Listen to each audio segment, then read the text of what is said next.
సుబ్బన్న భయపడకు, ఏం కాదు సుబ్బన్న. డాక్టర్ గారు మా సుబ్బుని చూడండి. డాక్టర్ ఏమైందండి? డాక్టర్ గారు మా సుబ్బుకి ఏమైనాదో చూడండి. ఉన్నట్టుండి కుప్ప కూలిపోయినాడు.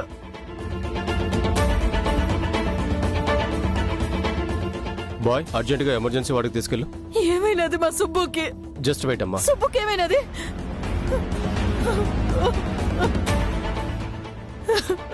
అమ్మ పెద్దమ్మ తల్లి, మా సుబ్బుకి ఏం కాకుండా కాపాడు తల్లి. బాధపడకు పద్దక్క, సుబ్బన్నకి ఏమీ కాదు, క్షేమంగా ఆరోగ్యంగా ఇంటికి తిరిగి వస్తారు. అవతల అమ్మి సారు ఎట్టుండారో ఏమైనారో తెలియదు. ఇటు చూస్తే సుబ్బు ఇట్ట పడిపోయిండాడు. ఇంకా నాకెవరు దిక్కు? అయ్యో భగవంతుడా.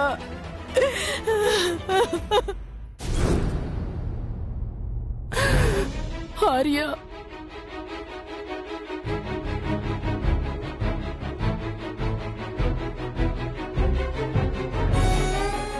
అమ్మా, జెండేతో మాట్లాడాను కదా, తను వెళ్ళి అన్ని వివరాలు కనుక్కుని వస్తానన్నాడు.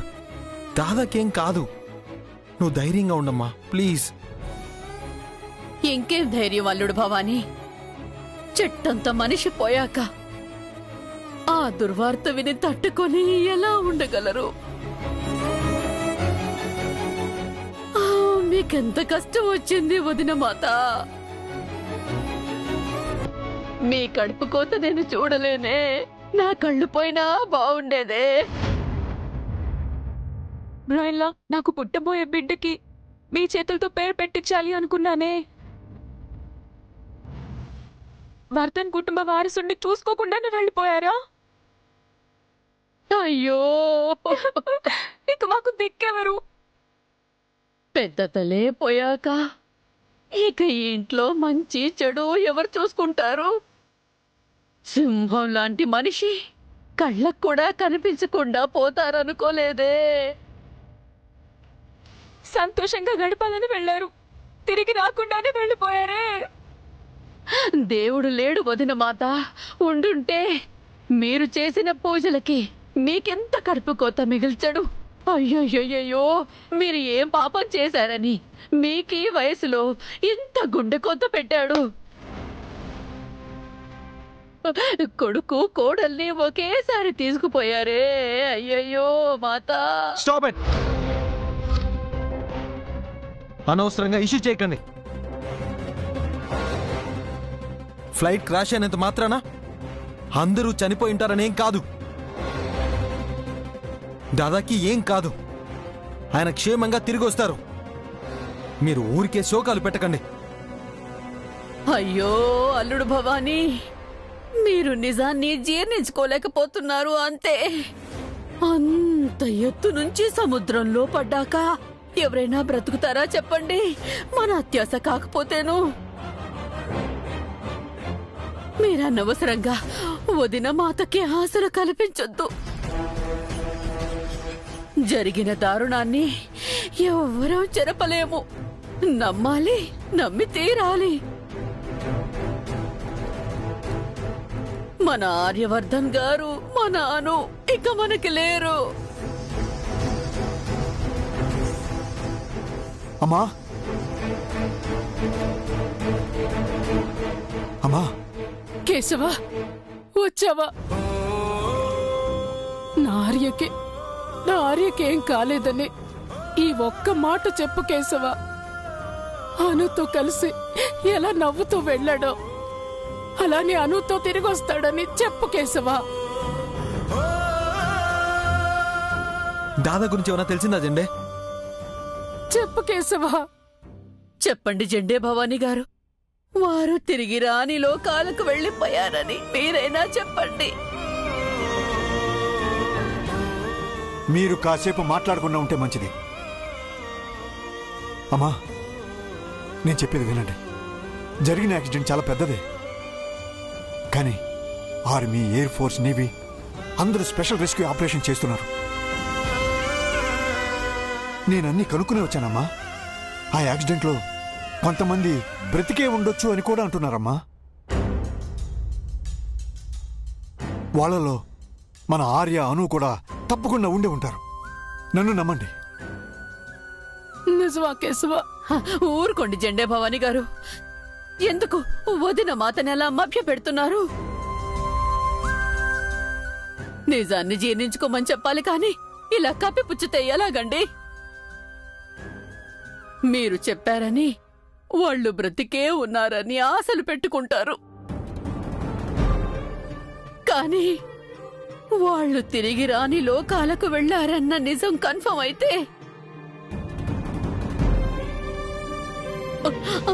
అప్పుడు అప్పుడు ఈ గుండె తట్టుకోగలదా? చెప్పండి, చెప్పండి మీరే.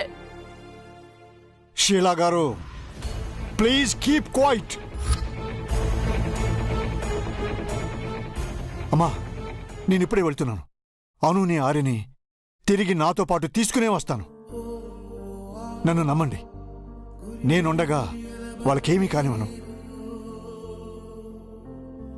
వాళ్ళు ప్రమాదం అంచుల్లో ఉన్నా సరే, నా ప్రాణాలను అడ్డు వేసైనా సరే వాళ్ళిద్దరినీ కాపాడుకుని తీసుకొస్తాను. వెళ్ళొస్తానమ్మా. జెండే, నేను కూడా వస్తాను. వద్దు సార్, మీరు అమ్మను జాగ్రత్తగా చూసుకోండి.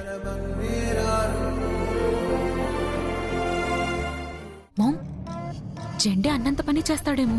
వాడి బొందా తలకిందులుగా తపస్సు చేసినా అది జరగని పని. అమ్మా, టెన్షన్ పడకమ్మా, ఏం కాదు. ఆర్యవర్ధన్ గారు, అనుమాత మమ్మల్ని వదిలి వెళ్ళడానికి మీకు మనసు ఎలా ఒప్పింది? వదిన మాత, ఎంత పని జరిగిపోయింది మీకు. అయ్యో భగవంతుడా, ఏమిటి కష్టం మా వదిన మాతకి. అయ్యో దేవుడా, నీకేదేమన్నా న్యాయంగా ఉండదా? మేమేం చేశామని మా కుటుంబం మీద పగబట్టున్నావు? నువ్వెన్ని కష్టాలు పెట్టినా ఏనాడు నిన్ను పూజించడం మానలేదు, నిన్ను నమ్మకుండా పోలేదు. ఏం చేసినా మంచి చేస్తావులే అని నమ్మినందుకు ఇదే నేను చేసేది. మా అమ్మకి పెళ్ళై 7 ఏడాది కూడా కాలేదు. ఇంతలోనే ఏమేమో కష్టాలు, పరీక్షలు అన్నీ దాటుకొని సంతోషంగా ఉండబోతుంది అనుకునే లోపు ఇంత పెద్ద ప్రమాదాన్ని తెచ్చిపెట్టావు. అమ్మకి ఏమైందో ఏమోననే భయంతో మా సుబ్బు కుప్ప కూలిపోయాడు. అక్కడ ఆర్య సారు అమ్మి ఏమైనారో తెలీదు. ఇక్కడ సుబ్బుని చూస్తే ఏమైపోతాడని భయంగా ఉండదు. ఇప్పుడు నీ కళ్ళు చల్లబడ్డాయా?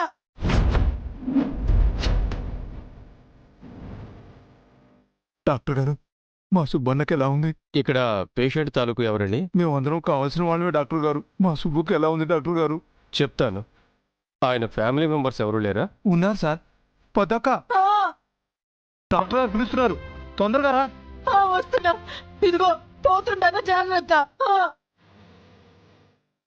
సరే, మా సుబ్బుకి ఎట్టా ఉండదు? ప్రమాదం వెళ్ళలేదు కదా? చూడమ్మా, ఆయనకి సివియర్ హార్ట్ స్ట్రోక్ వచ్చింది. వెంటనే ఆపరేషన్ చేయాలి. అందుకు సుమారు 10 లక్షలకు పైనే ఖర్చు అవుతుంది. మీరు ఏర్పాటు చేసుకోగలమంటే ఆపరేషన్కి రెడీ చేస్తాను. 10 లక్షల? అంత డబ్బు నేను ఏడ్ నుంచి తీసుకొచ్చేది సారు?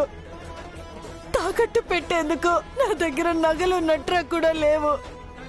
ఉన్న ఇల్లు అమ్మినా 2-3 లక్షలు కట్టే రావు. ఏం చేసేది దేవుడా? ఊరుకో పద్దక్క.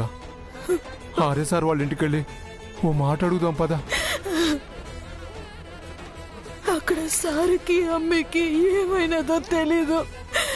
శారద మేడం వాళ్ళంతా చాలా కంగారుగా ఉండుంటారు. ఈ పరిస్థితిలో ఎట్టా పోయేది, ఏమని అడిగేది? నాకేం దిక్కు తోచడం లేదు. సారు, మీరే దయ చూపించండి, మా సుబ్బుని బతికించండి సారు. జీవితాంతం మీకు సేవ చేసుకుంటాను, మీ కాళ్ళు కూడా పట్టుకుంటాను. లేమ్మా, లే. చాలా ఖర్చుతో కూడుకున్న పనమ్మా. ఆపరేషన్కి కార్డియాలజీ స్పెషలిస్ట్ని పిలవాలి. మీ పరిస్థితి చూస్తే ఇలా ఉంది. పోనీ ఏదైనా ఫౌండేషన్ హెల్ప్ తీసుకుందామంటే అంత టైం లేదు. ఆయన కండిషన్ చాలా క్రిటికల్గా ఉంది. ఆలస్యం అయితే ప్రాణాలకే ముప్పు. అమ్మో పెద్దమ్మ తల్లి, మా సుబ్బునెట్ట బతికించుకోవాలి. నాకెవరు దిక్కు తల్లి. అయ్యో. ఊరుకో పెద్దక్క, మేమంతా లేవా? తలా ఎంతో వేసుకుంటే అంతో ఎంతో సమకూరుతుందిలే. రే, ఎవరి దగ్గర ఎంత ఉందో తీసుకొని రండిరా, రండిరా. రంగన్న, వద్దు రంగన్న, మా కోసం మీ ఇల్లు గుల్ల చేసుకో.